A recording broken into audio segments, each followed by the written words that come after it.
इस बोधि कथा का पहला लाइन मैं बोल जाता हूं आपको। पाली में लिखा है, एकं समयं भगवा विहरति निरंजना नज्जा तीरे बोधि रुक्ष मूले पठमाभिसंबुद्धो उर्वेलायं। दम है तो बोलो, तुम कितना डीप पढ़े हो। एक समय में भगवान बुद्ध उर्वेला में प्रथम संबोधि को प्राप्त करके निरंजना नदी के तट पे बोधि वृक्ष के नीचे विहार कर रहे थे। ऐतिहासिक साहित्य में आता है अर्थशास्त्र, राजतरंगिणी, प्रबंध चिंतामणि, रासमाला, हर्षचरितम, 10 कुमार चरितम, रामपाल चरितम, पृथ्वीराज रासो, कुमारपाल चरित, कीर्ति कौमुदी। और इनको डिटेल्स पढ़ना है। और अर्ध ऐतिहासिक साहित्य में आता है अष्टाध्यायी, वार्तिक, गार्गी संहिता, महाभाष्य, मुद्रा राक्षस, देवी चंद्रगुप्तम, मालविकाग्निमित्रम, रघुवंशम, अभिज्ञान शाकुंतलम, मेघदूतम, बृहद कथा मंजरी, कथा सरित सागर, कामसूत्रम, पंचतंत्र और मृच्छकटिकम। इतने किताब को डिटेल्स पढ़ेंगे तब जाकर के बिन धार्मिक साहित्य पूरा होगा। मेरा दावा है कि अगर इतिहास आप जिस तरीके से मैं पढ़ाने जा रहा हूं, अगर आप उसको तैयार कर लेते हैं तो अगर 40 मार्क का इतिहास आया, अगर एक उदाहरण बता रहे हैं, तो प्लस माइनस करके आप 35 जरूर रहिएगा। भिक्खवे, हे भिक्षुओं, द्वेमे अंता पवज्जिता न सेवितब्बा। हे भिक्षुओं, कभी भी प्रवर्जित को 2 अंतों का सेवन नहीं करना चाहिए। कतमे द्वे, कौन से 2? यो चायं कामेषु काम सुखल्लिकानुयोगो, यह जो अत्यधिक इंद्रिय सुख में लगे रहना है, यह संसार का एक अंत है। अतकिल मथानुयोगो, अपने को अत्यधिक कष्ट देना, यह दूसरा है। और दोस्तों, तब कहते हैं एते खो उभे अनुपगम तथागता अभिसंबुद्धा। इन दोनों के बीच में जाकर तथागत ने मध्यम मार्ग खोजा, एक मार्ग खोजा है। गुजरात में जीपीएससी, यूपीएससी और तमाम स्पर्धात्मक परीक्षा की तैयारी करने वाले छात्रों को रजनीश सिंह तोमर का नमस्कार। दोस्तों, आप सभी जानते हैं कि गुजरात पब्लिक सर्विस कमीशन के द्वारा आयोजित अब जितने भी प्रकार के एग्ज़ाम होंगे, सभी के लिए एक कॉमन जनरल स्टडीज़ का सिलेबस डाला गया है। तो मैं इसके पहले 4 वीडियो इस पर बना चुका हूँ। एक था जो सिलेबस को रख करके कि कितने क्वेश्चन आ सकते हैं उस पर, दूसरा प्राचीन भारत के ओल्ड और न्यू सिलेबस पर तुलना किए, तीसरा मध्यकालीन भारत पर किए और चौथा आधुनिक भारत अर्वाचीन पर किए।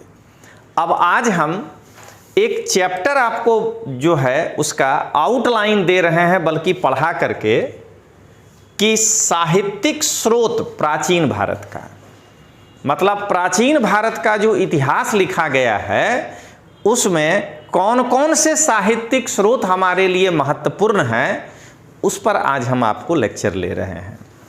तो चलिए दोस्तों, जरा आगे बढ़ें। सबसे पहले विश्वास लर्निंग ऐप, ये QR कोड है। इसके सभी ऑनलाइन कोर्स पर रिपब्लिक डे और बसंत पंचमी के लिए 25% फ्लैट डिस्काउंट दिया जा रहा है। ये डिस्काउंट 2 फरवरी 2025 तक के लिए है। अगर आप गुणवत्ता युक्त शिक्षा ग्रहण करना चाहते हैं तो QR कोड को आप स्कैन करिए और विश्वास लर्निंग ऐप पर जाकर के जो कोर्स आपको पसंद आता है उसका 25% डिस्काउंट का लाभ उठाइए। और अगर हमसे पूछिए तो मैं तो कहूँगा NCERT बेस्ट कोर्स है, आप एक बार पढ़ के देखिए। यूपीएससी प्रारंभिक परीक्षा का जो कोर्स है वो बेस्ट कोर्स है। हिस्ट्री ऑप्शनल जो है, अगर कोई लड़का रखा है तो उसका बेस्ट कोर्स है। और अगर आप यूपीएससी मेंस को भी देखेंगे तो अभी हमने 2 पेपर रखा है, जीएस 1 और 2। आप जब उसको पढ़ेंगे तब पता चलेगा कि वो आपके लिए बेस्ट कोर्स है। और आज 10 बजे रात तक जीपीएससी ने जो नया सिलेबस लॉन्च किया है उस पर आधारित ओनली हिस्ट्री का सिलेबस जो है आपको कोर्स लॉन्च हो जाएगा, उस पर भी 25% डिस्काउंट होगा। चलिए, तो प्राचीन भारतीय इतिहास के सबसे पहले हम लोग जाने कौन कौन से स्रोत हैं। तो पहला स्रोत है साहित्यिक स्रोत, जिस पर आज डिटेल्स चर्चा करेंगे। ये सिर्फ बैकग्राउंड के लिए थोड़ा सा। और दूसरा स्रोत है पुरातात्विक स्रोत। अब जो हमारे पास साहित्यिक स्रोत है वो 2 प्रकार का है। एक भारतीय साहित्य जो हमारे यहाँ के लेखकों ने लिखा है, और एक विदेशी यात्रियों विवरण जो यहाँ पर इंडो ग्रीक, चाइनीज, अरबी यात्री आए प्राचीन काल में और उन्होंने जो कुछ भी हमारे बारे में लिखा।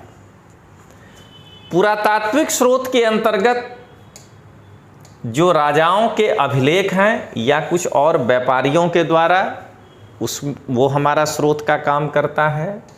राजा का सिक्का स्रोत का काम करता है। और स्मारक जो हम कहते हैं नागर शैली, द्रविड़ शैली और बेसर शैली, तो वो भी हमारे प्राचीन भारतीय इतिहास के लिए स्रोत का काम करता है।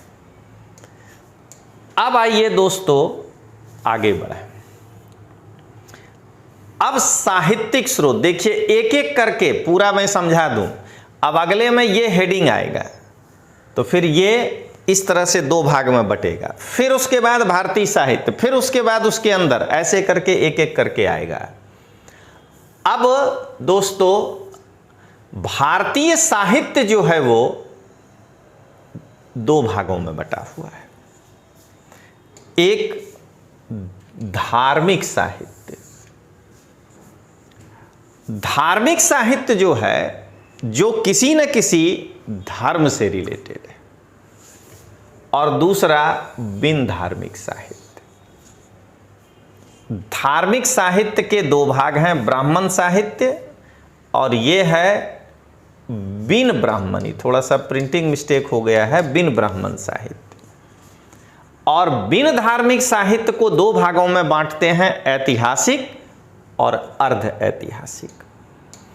यहां ब्राह्मण साहित्य का मतलब हुआ कि वैसा साहित्य जो हिंदू धर्म से रिलेटेड है वो, और बिन ब्राह्मण धार्मिक साहित्य का मतलब है बौद्ध और जैन धर्म से रिलेटेड जो साहित्य है वो भी हमको इतिहास में मदद करता है। अब आइए दोस्तों आगे बढ़ें। आगे बढ़ने के पहले दोस्तों, ये कोर्स आज रात तक लॉन्च हो जाएगा और आपके लिए ये सबसे इफेक्टिव कोर्स होगा। जब आप इसका अध्ययन करेंगे तो पता चलेगा कि नवाभ्यासक्रम मुजब यूपीएससी અને जीपीएससी द्वारा आयोजित तमाम परीक्षाओं माटे इतिहास प्राचीन, मध्यकालीन प्लस अर्वाचीन। रजनीश सिंह तोमर, मेरा अनुभव 25 साल का है इस फील्ड में, और मैं 25 साल केवल आईएएस और जीपीएससी के ही लड़के को पढ़ाया हूं, और उसमें मैं 5 विषय में मास्टरी रखता हूं। इतिहास, बंधारण, करंट, ज्योग्राफी और साइंस टेक। तो उसमें से मैं इतिहास में चूंकि सिलेबस में सबसे ज़्यादा बदलाव हुआ है, तो पहले मैं इतिहास का क्लास लॉन्च कर रहा हूं। कल से यहाँ पर एकदम सीक्वेंस में चैप्टर वाइज आपको शाम टू शाम कोर्स भी दिखने लगेगा। और आज ये कोर्स आपको जो उसका मूल्य है उसमें 25% डिस्काउंट से अवेलेबल होगा। तो कल से 27 जनवरी से ये क्लास शुरू होगा। अगर आपको कोई भी प्रकार का शंका हो, कुछ जानना हो, तो आप इस मोबाइल नंबर पे संपर्क कर सकते हैं 9428804128। एक बार फिर से मैं मोबाइल नंबर दोहरा दूं, 9428804128। और अगर आप रूबरू आना चाहते हैं कुछ जानने, तो 410 Ratna business square, opposite HK college, आश्रम रोड, अहमदाबाद में आप आकर के जो भी जानकारी लेना चाहते हैं ले सकते हैं। ये क्लास एकदम रेगुलर बेसिस पर आपको लगेगा कि जैसे क्लास ही आ रहा है। रेगुलर बेसिस पर जो मैं क्लास में रोज पढ़ाऊंगा वही आपको शाम को अपलोड हो जाएगा, और इसमें टेस्ट से लेकर के सब कुछ शामिल है। अंदाजन रखिए 10 टेस्ट तो मिनिमम खाली इतिहास का होगा इसमें। चलिए दोस्तों, अब आगे बढ़ें। अब ये धार्मिक साहित्य जो हम लोग बांटे थे, देख रहे हैं, स्टेप बाय स्टेप। अब जो धार्मिक साहित्य का वर्गीकरण हम लोग किए थे ब्राह्मण साहित्य और बिन ब्राह्मण साहित्य में, तो ब्राह्मण साहित्य में कौन कौन आता है? वेद, ब्राह्मण ग्रंथ, अरण्यक ग्रंथ, उपनिषद ग्रंथ। जरा समझिएगा, वेद की रचना मंत्रों में की गई है। तो कई लोग ऐसे हैं जो हो सकता है उस मंत्र को पढ़ करके एनालाइज नहीं कर पा रहे हैं, तो उसके लिए गद्य के रूप में, उसी वेद को गद्य के रूप में लिखा गया और उसकी रचना ब्राह्मणों के द्वारा की गई, तो इसीलिए हम उसको कहते हैं ब्राह्मण साहित्य। उसके बाद उसके एक्सप्लेनेशन की आवश्यकता महसूस हुई, तो अरण्य यानी जंगलों में उसको एक्सप्लेन किया गया है, इसीलिए हम उसको अरण्यक कहते हैं। और आप जानते हैं कि एक्सप्लेनेशन के बाद आलोचना, तो इस पर कमेंट्रीज लिखा गया, टीका वेद का, वो कहिएगा उपनिषद। इसके अलावा वेदांग, वेद को समझने के लिए पहले 6 अंग की रचना की गई, फिर उपवेद, फिर जो 6 दर्शन है हमारा वो जानेंगे, सांख्य, योग, न्याय, वैशेषिक, उत्तर मीमांसा, पूर्व मीमांसा। महाकाव्य 2 है हमारा, रामायण और महाभारत, फिर पुराण और स्मृति ग्रंथ। ये जो है हमारा ब्राह्मण साहित्य है। और बिन ब्राह्मण साहित्य में बौद्ध साहित्य और जैन साहित्य, ये 2 प्रकार के साहित्य का संकलन किया जाता है। आज आप देखिए कि कितना ये जो चैप्टर है ये आपके लिए रामबाण है। हर एक परीक्षा में इस टॉपिक से क्वेश्चन आता ही आता है। अगर आप गुणवत्ता युक्त इतिहास पढ़ना चाहते हैं तोमर सर से, 150 घंटे का वो क्लास होगा, और इस तरह का डीप एनालिसिस करना चाहते हैं तो आप वो इतिहास का कोर्स जो आज शाम को लॉन्च करेंगे वो आप एक बार ज्वाइन करिए। कल से देखिए कि उसमें आपको कितना बेसिक से बेसिक जानकारी मिलता है। ये QR कोड है विश्वास लर्निंग ऐप पर जाने का। अब ब्राह्मण साहित्य में, चूंकि इसमें चार्ट पूरा नहीं आता, तो ब्राह्मण साहित्य में पहले वेद, ब्राह्मण, अरण्यक और उपनिषद के अंदर देखें क्या क्या आता है। तो वेद हमारे 4 हैं, ऋग्वेद, सामवेद, यजुर्वेद, अथर्ववेद। इन चारों को डिटेल्स आपको पढ़ाएंगे। समझिएगा, खाली ऋग्वेद पर 2 पन्ना से ऊपर आपको मैटर देंगे। ब्राह्मण साहित्य यानी ऐतरेय ब्राह्मण यानी ऋग्वेद पर आधारित ब्राह्मण जो होगा, कौशितकी ब्राह्मण, ये दोनों ऋग्वेद पर आधारित है। गोपथ ब्राह्मण ये अथर्ववेद पर आधारित है। फिर तैतरीय ब्राह्मण ये जो है कृष्ण यजुर्वेद पर आधारित है। शतपथ ब्राह्मण, फिर पंचवीस ब्राह्मण, फिर जैमिनी, ये जो है ये ब्राह्मण ग्रंथ है।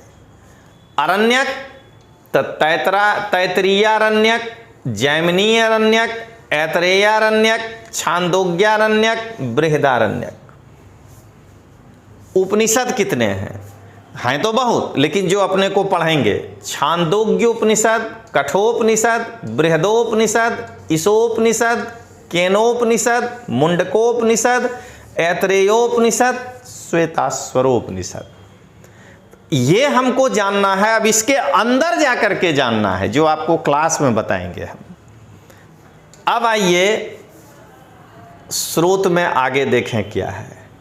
तो ब्राह्मण साहित्य में कई सारे साहित्य आते हैं। तो अब हम पहला 4 देख लिए। अब उस ब्राह्मण साहित्य में देखें वेदांग, उपवेद और दर्शन को, और फिर स्मृति और वो देखेंगे, पुराण, महाकाव्य, ये सब। तो दर्शन में देखिए और ये सब में, तो वेदांग में आता है 6: शिक्षा, कल्प, व्याकरण, निरुक्त, छंद, ज्योतिष। ये सब एकदम डिटेल्स आपको जो है क्लास में पढ़ाएंगे कि जब आप परीक्षा देने जाइए तो जो तोमर सर से इतिहास नहीं पढ़ा है और वो आपके बगल में बैठा हुआ दिखेगा, तो आप उसको देख के समझ जाएंगे कि तोमर सर का विद्यार्थी नहीं है, बेचारा बाल नोच रहा होगा। लड़के की कोई गलती नहीं है, उसको टीचर उतना पढ़ा ही नहीं पाया है। और जो तोमर सर से पढ़ा होगा उसका नज़र कलम पर होगा और वो बस सीधा सॉल्यूशन कर रहा होगा, क्योंकि उसको इतना डिटेल्स पढ़ाया गया होगा। मेरा दावा है कि अगर इतिहास आप जिस तरीके से मैं पढ़ाने जा रहा हूं, अगर आप उसको तैयार कर लेते हैं, तो अगर 40 मार्क का इतिहास आया, अगर एक उदाहरण बता रहे हैं, तो प्लस माइनस करके आप 35 जरूर रहिएगा। पढ़ाई उसको कहते हैं, ये नहीं कि 40 में 20 करके आए तो फिर 15 का नुकसान हो गया, जो सबसे इजी पार्ट है जहां से हम नंबर ला सकते हैं।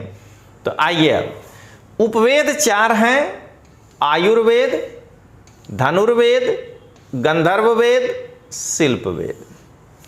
और 6 दर्शन पहले भी बता दिए हैं आपको: सांख्य, योग, न्याय, वैशेषिक, पूर्व मीमांसा, उत्तर मीमांसा। इस पर आपको काफ़ी डिटेल्स जो है लिखाएंगे और उस पर आपको जो है पढ़ाएंगे। अब आइए दोस्तों, जो लड़कों के लिए काफ़ी दिनों से जो लड़के मुझे कह रहे थे कि सर जीपीएससी फुल कोर्स तो सभी लॉन्च कर देते हैं, उसमें हमें 2 जगह सबसे ज़्यादा दिक्कत होती है, लड़का यही बोलता है। जो मुझे विद्यार्थी कहा है वो बता रहे हैं, बोले गुजरात में कोई भी कोचिंग हो, जब मैं वहाँ आपसे थोड़ा भी पढ़ा हुआ होता हूँ और उस क्लास में जाता हूँ, तो मुझे 2 जगह ऐसा लगता है कि आप अगर गंगा हैं तो वो जो है एक छोटी सी ब्राह्मणी नदी है या वर्धा नदी है, और वो विषय है इतिहास और राज व्यवस्था। तो छात्रों का एक ये डिमांड था कि सर अगर ये 2 आप यूपीएससी के लिए भी पढ़ा दें, तो यूपीएससी में भी आप जानते हैं 34 मार्क का हिस्ट्री होता है और 36 मार्क का पॉलिटी होता है। अगर दोनों जोड़ दिया जाए तो 70 मार्क्स का हो जाता है। तो 70 में प्लस माइनस करके 55 मार्क तो लाएं। और लड़कों ने कहा कि सर वो आप ही से संभव है, बाकी कोई कोचिंग करा दे, कम से कम इतिहास और संविधान में तो आपका मुकाबला कोई नहीं कर सकता है। तो छात्रों के बेहद डिमांड पर हमने यूपीएससी जीपीएससी द्वारा आयोजित तमाम परीक्षाओं के लिए यही होगा उस ऐप में, आज रात तक ये अपलोड होगा। इतिहास प्राचीन, मध्यकालीन और अर्वाचीन, और ये क्यूआर कोड है। नए अभ्यासक्रम पर एक एक चैप्टर नहीं छोड़ेंगे, ये आप जो है वहां पे देख लीजिएगा। अब आइए, अब ब्राह्मण साहित्य के अंदर आने वाले अब 3 और: महाकाव्य, स्मृति और पुराण। तो देखिए दोस्तों, महाकाव्य में आएगा रामायण और महाभारत, फिर इसके अंदर जाएंगे। स्मृति ग्रंथ में जो पढ़ना है वो मनुस्मृति, नारद स्मृति, याज्ञवल्क्य स्मृति, पराशर स्मृति, बृहस्पति स्मृति और कल्याण स्मृति। अब आइए, पुराण में विष्णु पुराण, भागवत पुराण, शिव पुराण, गरुड़ पुराण, ब्रह्म पुराण, अग्नि पुराण, मत्स्य पुराण, ये जो है हमको ब्राह्मण साहित्य के अंतर्गत पढ़ना है। अब आइए दोस्तों, जैन साहित्य। जैन साहित्य में हम जानते हैं कि 12 अंग हैं, ध्यान दीजिएगा, 12 अंग हैं, 12 उपांग हैं, 10 प्रकीर्ण हैं, 6 छेद सूत्र हैं और उसके अलावा कुछ अन्य साहित्य हैं। अंग में ये यहाँ मिस्टेक है, हमको याद है इसलिए, नहीं तो हम फंस जाते। देखिए, आयंगर सूत्र, इसका ये प्राकृत भाषा में है, ये है आचारांग सूत्र। भगवती सूत्र, नाया धम्म कहा, ये प्राकृत भाषा में है, इसका हिंदी है नायक धम्म कथा। उसके बाद उपांग में औपपातिक, फिर प्रकीर्ण में चतुसरण, छेद सूत्र में निशीथ, अन्य ग्रंथों में कल्पसूत्र, परिशिष्ट परमन। ये जो है आपका जैन साहित्य है, जो हमको प्राचीन भारत के इतिहास को लिखने में मदद करता है। अब इससे अंदाज लगा लीजिए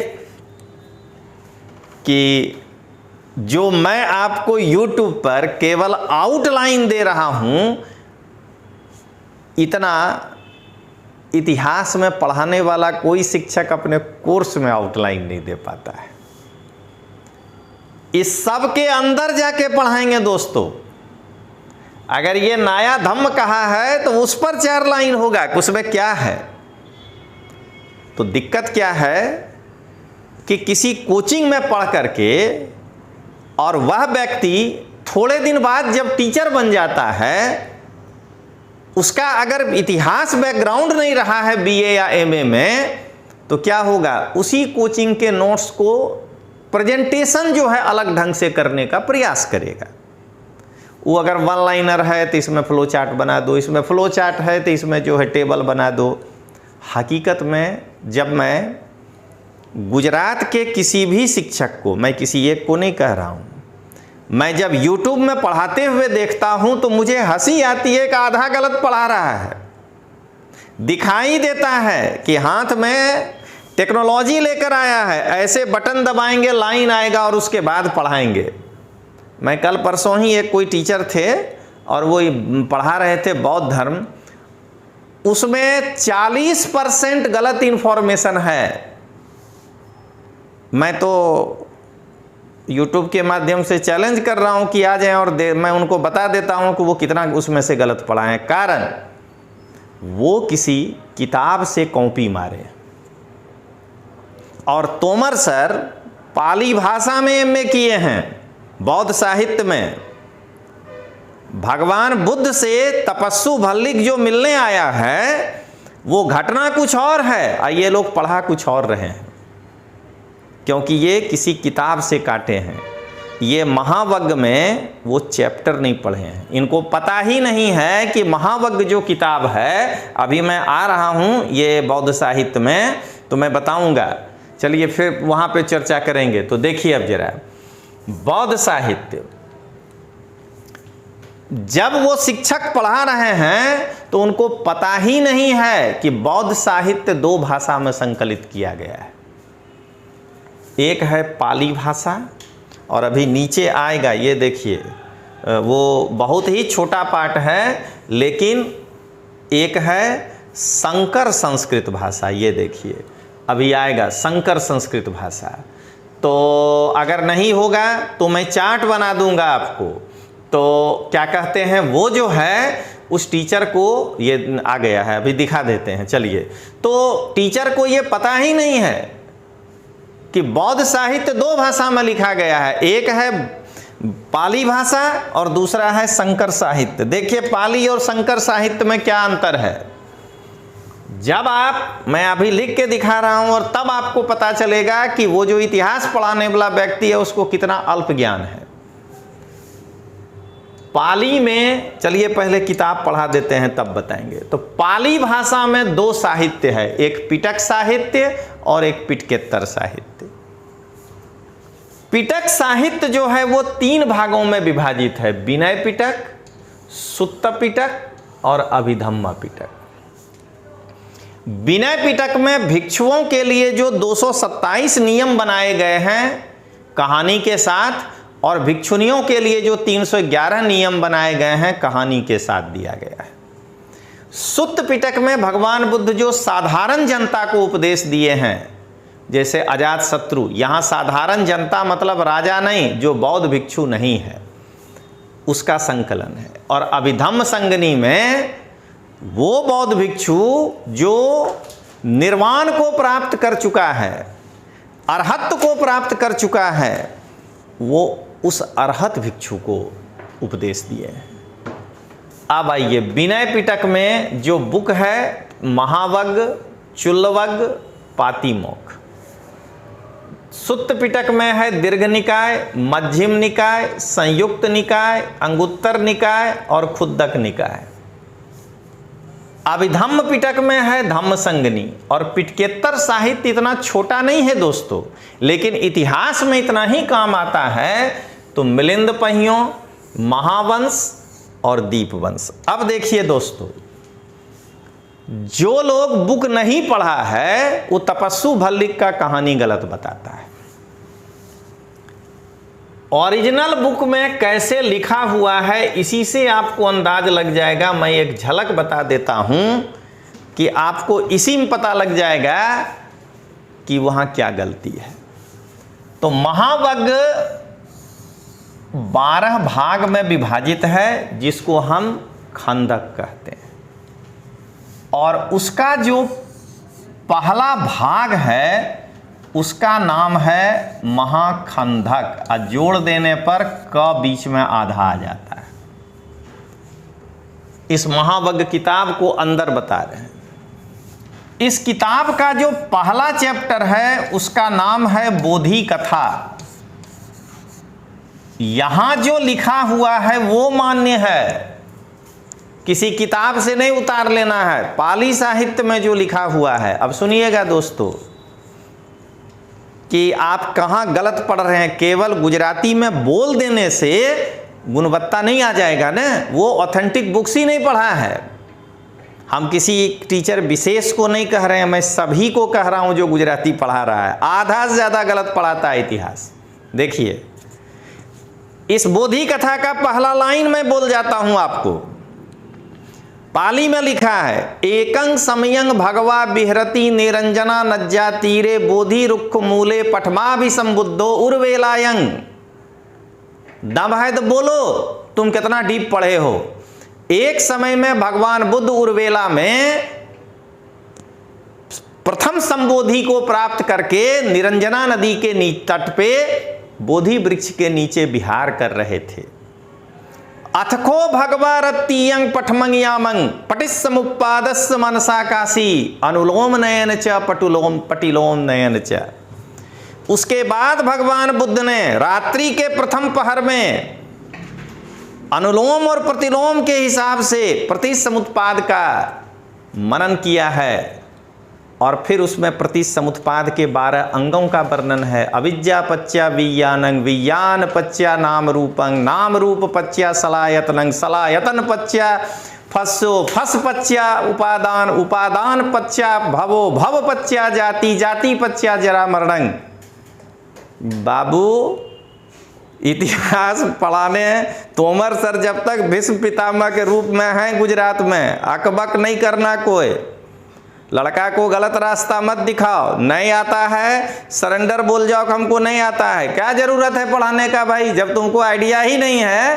अब बौद्ध धर्म आटलू छे, झूठे वो फोटो बना करके दिखा रहे हैं कि ये देखिए जो है भगवान बुद्ध से मिलने के लिए महाप्रजापति गौतमी आ रहे हैं। अरे वो तो तुम इंटरनेट से काटा है, इसमें तुम्हारा क्या योगदान है जी। तुम महाप्रजापति गौतमी और बौद्ध भगवान बुद्ध का जो मिलन हुआ है, जो दीघ निकाय में वर्णन है, पढ़े हो कि उसमें क्या कहा गया है। अब उसके बाद भगवान बुद्ध कहते हैं इस बोधि कथा में, यदा हवे पातु भवन्ति धम्मा आतापिनो जायतो ब्राह्मणस्य अथस्य कंखावप्यन्ति सोपजानाति पतिस्समुत्पादस्य। दम है तो श्लोक बोल के दिखाओ, तो माने कि तुम जो है किताब पढ़े हो बाबू। कहीं से विकिपीडिया से, तब फल्ला जगह से, चिल्ला जगह से काट पीट करके। अब बेचारा गुजरात का बच्चा जिसको कि अभी एक किताब का नाम नहीं याद है, होशियारी बक रहे हो। उसके बाद बता रहे हैं, अगला चैप्टर का नाम है अजपाल कथा। अज मने बकरा, कथा मने कहानी। उस पेड़ के नीचे बकरा बांधा जाता था उस इलाके का, इसलिए उसका नाम पड़ा अजपाल कथा।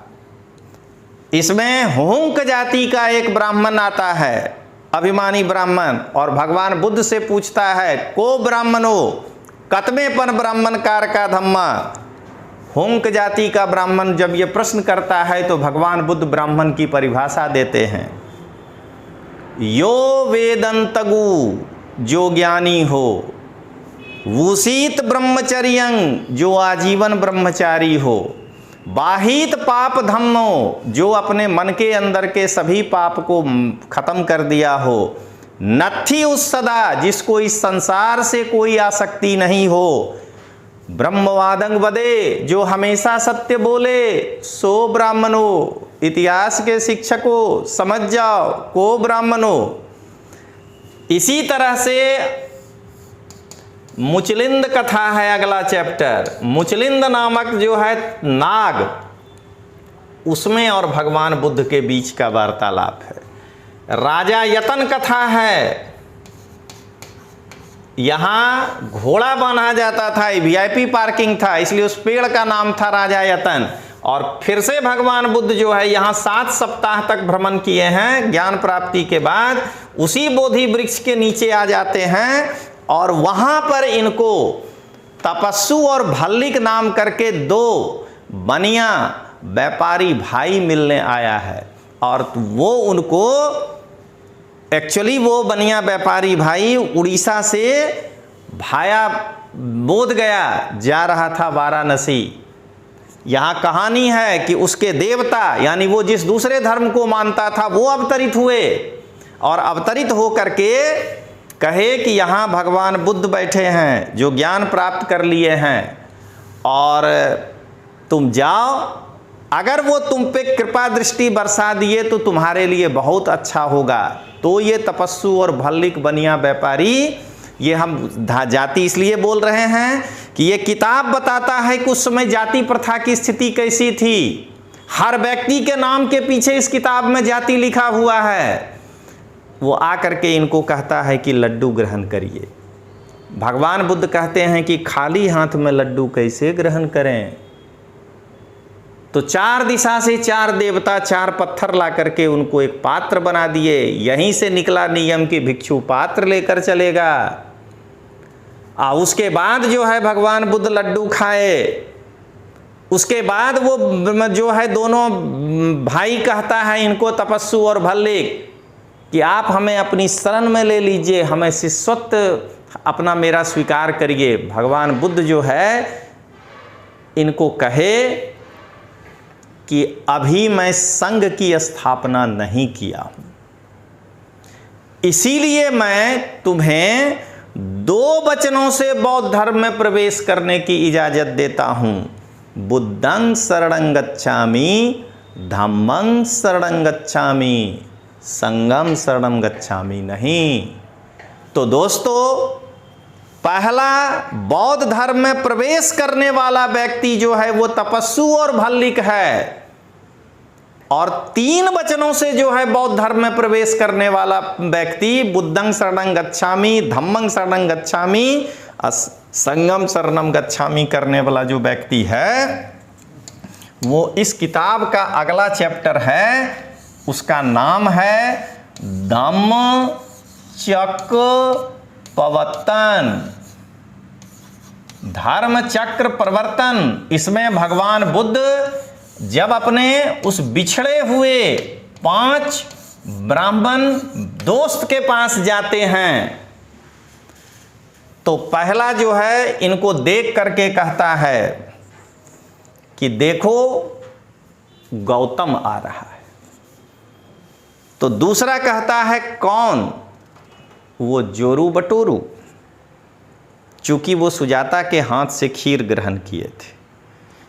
उस टीचर ने सुजाता की कहानी भी गलत बताया है, जरा समझिएगा। तुरंत तीसरा कहता है, वैसे नाम सबका मालूम है, वप, अस्सजी, महानाम, महानाम, भद्दीय,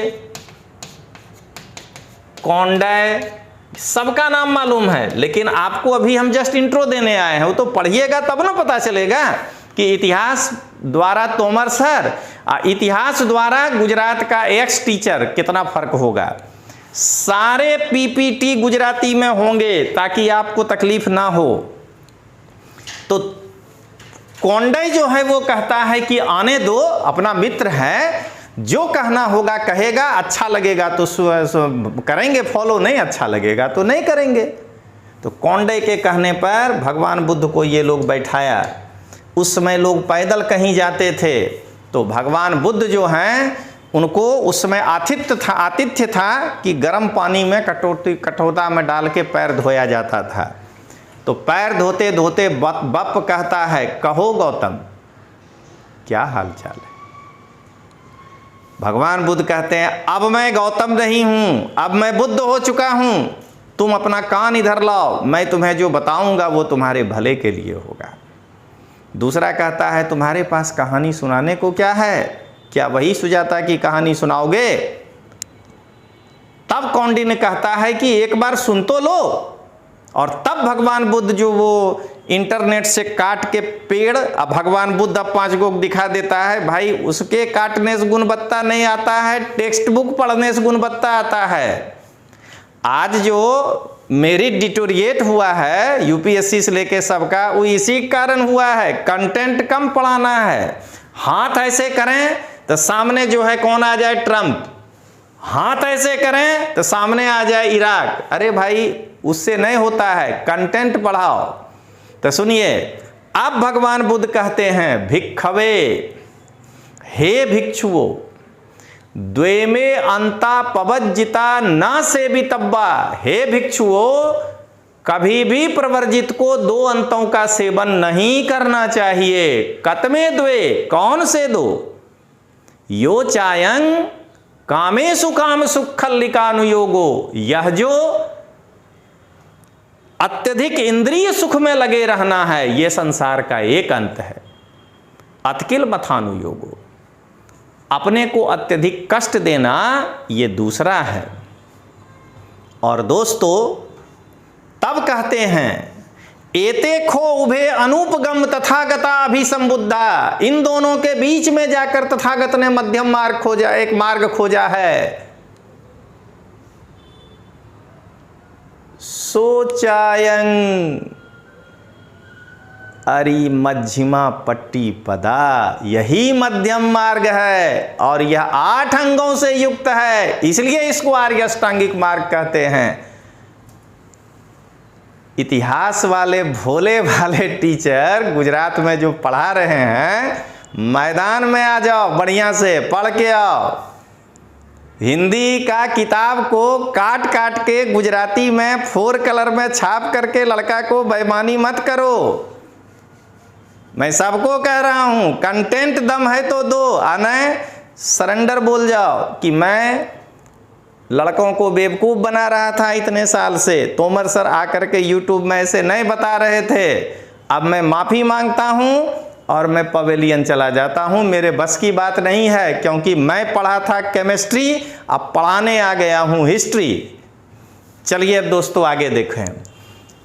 अब जरा समझिएगा, जो मैं बताना चाह रहा था ये यहाँ होगा, आगे आइए दोस्तों। इसी गुणवत्ता, जो मैंने अभी गुणवत्ता आपको दिया, इसी गुणवत्ता के साथ विश्वास लर्निंग ऐप पर एनसीईआरटी का कोर्स, जो कि फुल कोर्स है, पूरा है, कंप्लीट, इसमें स्टैंडर्ड 6 से 12 इतिहास, भूगोल और राजनीति विज्ञान है, 6 से 10 जनरल साइंस है, 9 से 12 इकोनॉमिक्स है, और 11-12 का सोशोलॉजी है और कल्चर है। और सारे तोमर सर पढ़ाए हैं गुणवत्ता के साथ। इस कोर्स में 950 घंटे का क्लास है दोस्तों। जितना बताए वो पढ़ाने के लिए इतने घंटे चाहिए।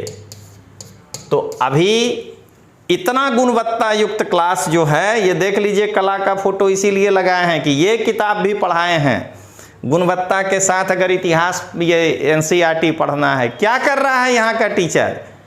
एनसीईआरटी नु बाबा जोड़ुआ क्वेश्चन लेके आ गया। अरे बुड़बक, तुमको किताब पढ़ाने के लिए लड़का बुलाया है कि तुमको उसमें से क्वेश्चन आंसर पढ़ाने बुलाया है?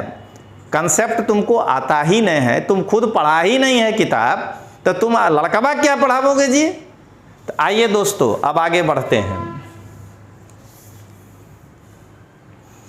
बौद्ध साहित्य, यहां संस्कृत नहीं संकर संस्कृत। अब सुनिएगा, बौद्ध साहित्य जो है वो 2 भागों में विभाजित है। जरा ये समझिएगा, बौद्ध साहित्य 2 भागों में विभाजित है। एक पाली भाषा में बौद्ध साहित्य का जो संकलन किया गया, और दूसरा संकर संस्कृत भाषा में किया गया। वो है, आपको जानकर आश्चर्य होगा कि मैं बार बार संकर संस्कृत क्यों कह रहा हूं। तो देखिए, मैं आज आपको अंतर दिखाता हूं। संस्कृत में जब आप कहेंगे एक ही शब्द त्वम, तो आप ऐसे कहेंगे त्वम। किम, तो आप ऐसे कहेंगे। और मन्यसी, तुम क्या मानते हो, ये हुआ संस्कृत। ती अंति तीतः अंति सीथा था। जब इसी को पाली में लिखिएगा तो ये हो जाएगा त्वंग किंग, और नाया नहीं होता है पाली में, तो हो जाएगा मयसी। नाया के बदले याया हो जाता है। इतिहास पढ़ाने आए हैं, लिटरेचर पर कमांडे न है, ओरिजिनल किताब देखबे नहीं किए हैं, लड़का को डीप डीप बोले जा रहे हैं। अरे क्लास 3 और कांस्टेबल लेवल का पढ़ाते हैं तो वहीं तक रहिए ना। जीपीएससी में आ जाएगा, यूपीएससी में आ जाएगा। मने अभी गुजरात में हर टीचर को ऐसा लगता है कि यूपीएससी मतलब जैसे बाग में पका हुआ सेब है, तोड़ेंगे और खा लेंगे। और जब संकर संस्कृत लिखते हैं तो वहां कहते हैं तत किंग मयसे, इतना का फर्क है। तो इस वाला में लिखा गया है संकर संस्कृत। संकर इसलिए कहते हैं कि किंग पाली है, ये सॉरी मन्यसे, और ये संस्कृत से मिक्स है, इसीलिए इसको कहते हैं संस्कृत। अब आइए, संकर साहित्य में संस्कृत में महावत्थु, ललित विस्तार, सधर्म पुंडरीक, ये पुंडरीक है, पुंडरीक, गंडव्यूह, वज्र छेदिका, ये छेदिका है। ये जो है आपका कुछ इंपॉर्टेंट बुक्स है। अब आइए, बिन धार्मिक साहित्य, ये 3 भागों में विभाजित है। 2 भागों में, सॉरी, एक ऐतिहासिक, एक अर्ध ऐतिहासिक। ऐतिहासिक साहित्य में आता है अर्थशास्त्र, राजतरंगिणी, प्रबंध चिंतामणि, रासमाला, हर्षचरितम, 10 कुमार चरितम, रामपाल चरितम, पृथ्वीराज रासो, कुमारपाल चरित, कीर्ति कौमुदी। और इनको डिटेल्स पढ़ना है। और अर्ध ऐतिहासिक साहित्य में आता है अष्टाध्यायी, वार्तिक, गार्गी संहिता, महाभाष्य, मुद्रा राक्षस, देवी चंद्रगुप्तम, मालविकाग्निमित्रम, रघुवंशम, अभिज्ञान शाकुंतलम, मेघदूतम, बृहद कथा मंजरी, कथा सरित सागर, कामसूत्रम, पंचतंत्र और मृच्छकटिकम।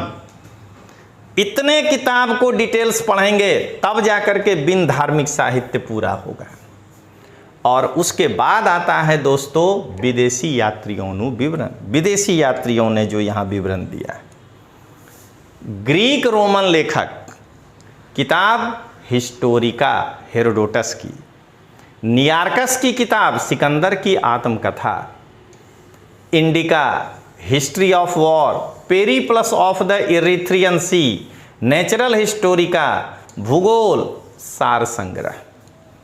चीनी यात्री में है फाहियान की यात्रा, सीयू की और वैनसांग की आत्मकथा।